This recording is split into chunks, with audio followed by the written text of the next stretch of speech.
E o maior investidor do mundo, Warren Buffett, de 94 anos, afirmou que vai deixar a Berkshire no final deste ano. Assunto para a gente ir aos Estados Unidos falar com o nosso enviado especial Fernando Nakagawa, analista de economia, âncora do CNN Money, direto de Omaha. Naka, esta aposentadoria, de certa forma, era esperada, mas claro que a notícia, quando ela chega de forma oficial e da boca do próprio, desta própria lenda do mercado financeiro, causa um alvoroço e tanto, hein, meu caro? Muito bem-vindo aqui. Boa tarde para você aí nos Estados Unidos. Aqui já estamos de noite. Boa noite, Yuri. Alvoroço é um ótimo termo para explicar um pouco da reação dos mais de 20 mil sócios investidores de Warren Buffett que estiveram aqui no centro de convenções e na arena do CHI Health Center, aqui em Omaha, em Nebraska.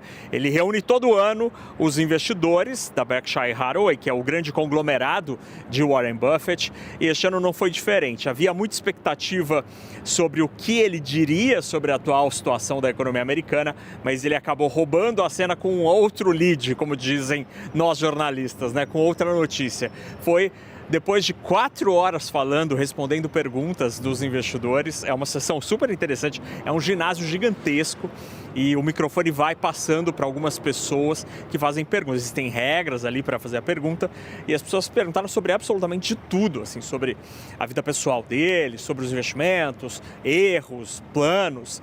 E aí no final dessa história, ele usa ali os últimos 2 minutinhos para dizer que Greg Abel, que é o atual vice-presidente do conselho, vai ser indicado por ele para a presidência da empresa, já que até o fim do ano ele vai se aposentar. Ele está se aposentando com 160 bilhões de dólares de patrimônio, uma situação nada mal, é simplesmente o 5º homem mais rico do planeta. Antes de anunciar a aposentadoria, Yuri, ele falou sobre a situação atual da economia americana. Foi a grande pergunta, assunto que esteve presente em várias das questões a ele.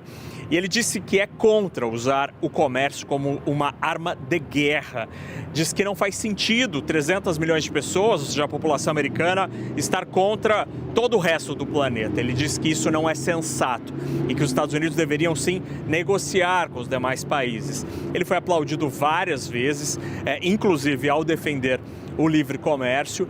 E curiosidade dessa história, ele não mencionou nenhuma vez, em 4 horas de fala, ele não mencionou nem Donald Trump, nem Trump, não mencionou nominalmente o presidente americano. Mas, curiosamente, na plateia VIP de 70 cadeiras, 80 cadeiras mais ou menos, estava bem na frente do palco, uma das pessoas que estava lá era Hillary Clinton, a democrata que foi derrotada por Donald Trump nas eleições de 2016. Não só Hillary estava ali, também estava, por exemplo, Bill Gates, fundador da Microsoft, e Tim Cook, que é o CEO da Apple. Uma plateia selecionadíssima ali em frente ao palco que viram a história acontecer. A aposentadoria deste que é simplesmente o investidor mais bem-sucedido da nossa era, Yuri. Ô Naka, bem rapidinho para aproveitar a sua presença ao vivo conosco, dá para se ter alguma ideia de que impacto que isso pode ter, quando os mercados abrirem na segunda-feira? Porque a Berkshire Hathaway tem ali o fundo dela, enfim, tem cotações, vende, etc. Pode ter algum tipo de impacto direto, assim, imediato ou não? Ou da forma como foi anunciado e como Buffett colocou a sua sucessão, isso vai ser mais tranquilo, mais suave? Eu diria que, primeiro, a aposentadoria dele, como você disse, era algo esperada, E outra coisa, ele deixou muito claro que o DNA, do jeito que ele investe, continua. O seu sucessor indicado, ele vai continuar com esta pegada. Uma das questões aqui foi, por exemplo, o nível de caixa. A empresa tem quase 350 bilhões de dólares parados. Eles venderam muitas ações antes da chegada de Trump, já prevendo tudo isso que está acontecendo.